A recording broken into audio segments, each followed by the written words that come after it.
Price action trading పై అశోక్ దేవనం ప్రియ conduct చేసే webinar కోసం ఈ నెంబర్ కి కాల్ చేయండి. నమస్తే, వెల్కమ్ టు సుమన్ టీవీ. నేను విష్ణు. ప్రస్తుతంతో పాటు practising chartered accountant Lella Ravindra Babu గారు ఉన్నారు. వారితో మాట్లాడదాం. సార్ నమస్తే. సార్ రవీంద్ర గారు. నమస్తే విష్ణు గారు. సార్ రవీంద్ర బాబు గారు, ఉద్యోగం చేస్తూ ట్యాక్స్ కడుతున్న వ్యక్తి కానీ లేదంటే వ్యాపారం చేస్తూ ట్యాక్స్ కడుతున్న వ్యక్తి కానీ మరణిస్తే అతని తదనంతరం మరి అతనికి సంబంధించిన ట్యాక్సులు ఎవరు పే చేయాలి, ఎలా పే చేయాలి, అసలు తదుపరి ప్రొసీడింగ్స్ ఎలా ఉంటాయి?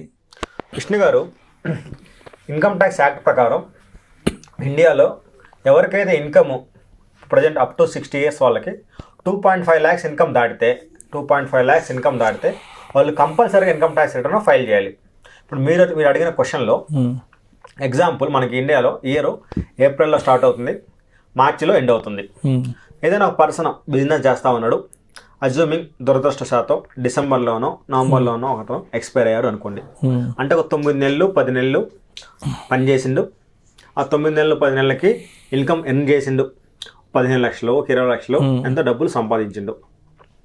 సో ఇలా సంపాదించిన వ్యక్తి చనిపోతే ఇన్కమ్ ట్యాక్స్ రిటర్న్ కట్టాలి, ఇన్కమ్ ట్యాక్స్ రిటర్న్ ఫైల్ చేయాలా, ట్యాక్స్ కట్టాలా అంటే ఇన్కమ్ ట్యాక్స్ ఏం చెప్తుందంటే కట్టాలి అంటుంది.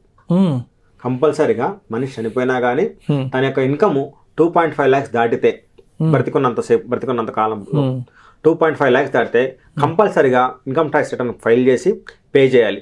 సరే, మనిషి చనిపోయిండు, మరి పని ఎవరు చేయాలి, ఎవరు తీసుకోవాలి రెస్పాన్సిబిలిటీ అంటే యాక్ట్ ఏం చెప్పిందంటే ఎవరైతే లీగల్ రిప్రజెంటేటివ్ ఉన్నారో లీగల్ రిప్రజెంటేటివ్ కంపల్సరీగా గవర్నమెంట్కి ఆ విషయం ఇన్ఫార్మ్ చేసి తను ఇన్కమ్ ట్యాక్స్ రిటర్న్ ఫైల్ చేసి ట్యాక్సెస్ ఏమైనా డ్యూ ఉంటే ట్యాక్సెస్ పే చేయాలి.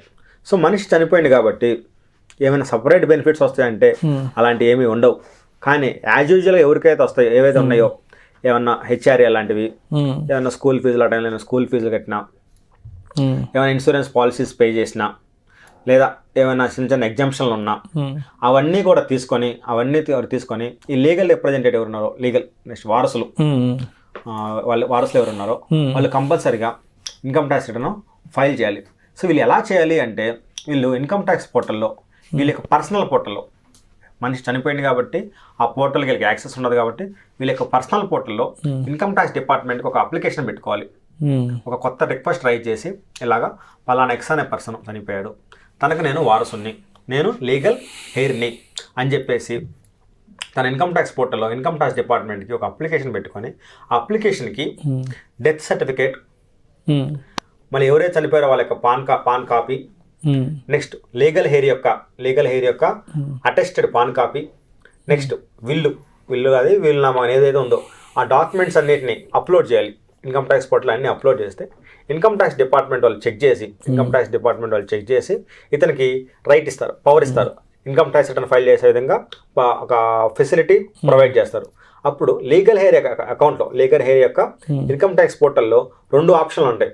ఒకటేమో డిసీజ్డ్ పర్సన్ ఎవరైతే ఉన్నారో వాళ్ళు ఫైల్ చేయడానికి, ఒకటేమో తన ఓన్ రిటర్న్ ఫైల్ చేసుకోవడానికి 2 ఆప్షన్లు ఉంటాయి. సో ఇతను లీగల్ హెయిర్ అకౌంట్లోకి వెళ్ళి సో అప్పుడు దాకా ఎంత ఇన్కమ్ ఎర్న్ చేసిండో సో కరస్పాండింగ్ ట్యాక్స్ పే చేయాలా, ట్యాక్స్ ఏమన్నా రిఫండ్ వస్తుందా, ఆ డాక్యుమెంట్స్ అన్ని ఫిల్ చేసి ఇన్కమ్ ట్యాక్స్ రిటర్న్ ఫైల్ చేయాలి. అయితే ఇక్కడ మనం గుర్తుపెట్టుకోవాల్సిన విషయం ఏంటంటే ఈ లీగల్ హెయిర్కి ఎంత ఆస్తి అయితే వచ్చిందో, ఒక్కోసారి తక్కువ ఆస్తి రావచ్చు, ఒక్కోసారి ఎక్కువ రావచ్చు, ఒక్కోసారి ఏమీ రాకపోవచ్చు లీగల్ హెయిర్కి.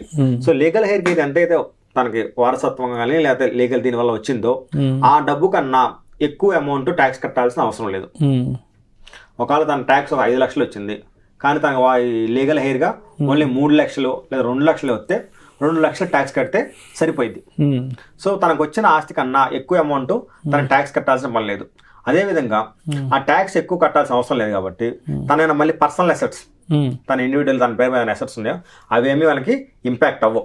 తనకు తదనంతరం ఎంత అయితే అమౌంట్ వచ్చిందో ఆ అమౌంట్ మీదే ఇన్కమ్ ట్యాక్స్ డిపార్ట్మెంట్కి రైట్ ఉండదు, కానీ తన పర్సనల్ అసెట్స్ మీద ఇన్కమ్ ట్యాక్స్ డిపార్ట్మెంట్కి ఏమీ రైట్ ఉండదు. ఈ విధంగా లీగల్ హెయిర్ ఇన్కమ్ ట్యాక్స్ డిపార్ట్మెంట్కి ఇంటిమేట్ చేసి ఏదైతే నేను చెప్పాను documents, death certificate, pan copy, legal ఏదైతే వీలునామా ఉన్నదో వీలునామా, మన పాన్ కార్డు ఇవన్నీ గవర్నమెంట్కి సబ్మిట్ చేసి ఇన్కమ్ ట్యాక్స్ రిటర్న్ని ఫైల్ చేసి కరస్పాండింగ్గా ట్యాక్స్ కూడా పే చేయాలి. ఆ ఇయర్తో ఇన్కమ్ ట్యాక్స్ ప్రొసీడింగ్ అయిపోయిందంటే నెక్స్ట్ ఇయర్ నుంచి అకౌంట్ ఆటోమేటిక్ ఇది అయిపోయింది. ఇంకా పర్సనల్ లేడ్ కాబట్టి వాళ్ళు నెక్స్ట్ ఒక ఇయర్ ఫైల్ చేస్తే ఎప్పుడైనా ఒక ఇయర్ ఫైల్ చేస్తే సరిపోద్ది. Right. Thank you sir. Thank you so much Ravindra Babu గారు. థ్యాంక్ యూ అండి విష్ణు. సుమన్ టీవీలో మీ పర్సనల్ అండ్ బిజినెస్ ప్రమోషన్స్ కోసం కింది నెంబర్కి కాంటాక్ట్ చేయండి.